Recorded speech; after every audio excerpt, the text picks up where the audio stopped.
At ayun nga ho, nagbabalik ang inyong lingkod, Carlo Mendez TV, at ang pag-uusapan ho natin ngayong araw na ito ay ito hong naging komento sa post ni Dr. Gary C.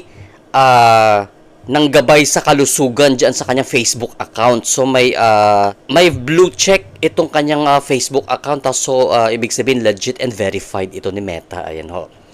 Ayon ho dito sa kanyang post ni Dr. Gary C., more than 30 years na akong doktor at pag makita ko ang pasyente, more or less masasabi ko kung may something wrong o may health concern na dapat bigyan ng pansin ito. Sana magpa-executive check-up ang ating mahal na Pangulo. Ito ho, ayan sa inyong screen, yan ho ang tinutukoy ni Dr. Gary C. Dahil during nung pagbisita noong Defense Secretary ng United States of America dito sa ating bansa, dyan sa Malacanang, napansin ito ng maraming tao na tila parang malalim ang buntong hininga ng Presidenteng Bongbong Marcos and parang stress na stress ang mukha niya at para siyang mainiindang karamdaman. Ayan ho. So, kaya napansin ito ni Dr. Gary C. at napapost itong nasabing doktor sa kanyang Facebook account. Ayan ho. So, syempre, sa dami ba naman ng problema ng Pilipinas, no? Sa dami ng issue ng bansang ito, so, sino ba naman hindi may stress? Pero hindi naman natin sinasabing siya ay may karamdaman. Pero ayon ito sa expert pagdating sa kalusugan na si Dr. Gary C.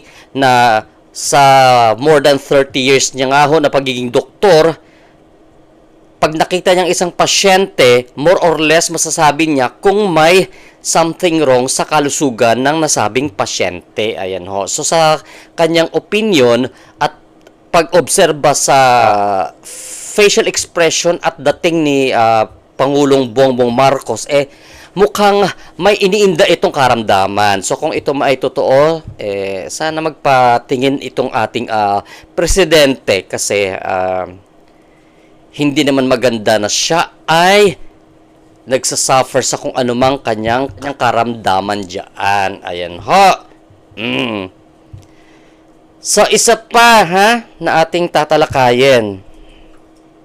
Etong sinabi ng abogado ni Pangulong Duterte na isasara niya ito bago mabuksan ang kaso niya dyan sa The Hague, Netherlands, dyan sa isinampa sa kanyang kaso na crimes against humanity. Ayan ho. Ang sabi ng nasabing abogado ni dating Pangulong Rodrigo Duterte na si Nicholas Kaufman, hahanap ako ng paraan upang tapusin at ibaon na lamang sa mga pahina ng kasaysayan ang kasong ito bago pa man tayo umabot sa kumpirmasyon ng mga paratang. Ayan ho.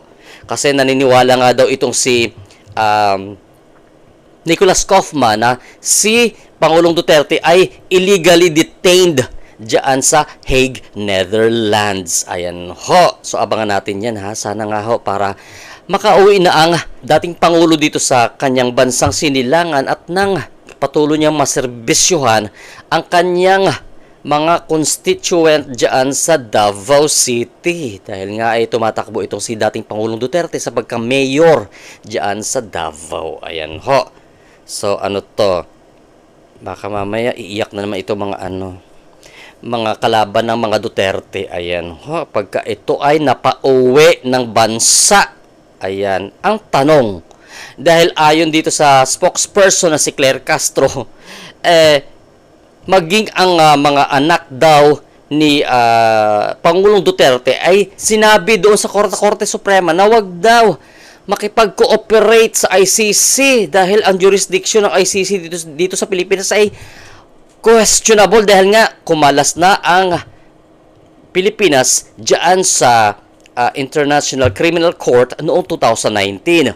So, ayon sa Malacanang, sa palasyo diyan sa spokesperson na si Attorney Claire Castro, alanganin sila na makipag-cooperate diyan sa interim release kung magre-request nga itong kampo at mga abogado ni dating Pangulong Duterte ng interim release kung makikipag-cooperate ang bansang Pilipinas. Dahil ngayon ho ay sinasabi ng administrasyong ito na walang jurisdiction ang ICC sa Pilipinas. Ayan na tayo, ha?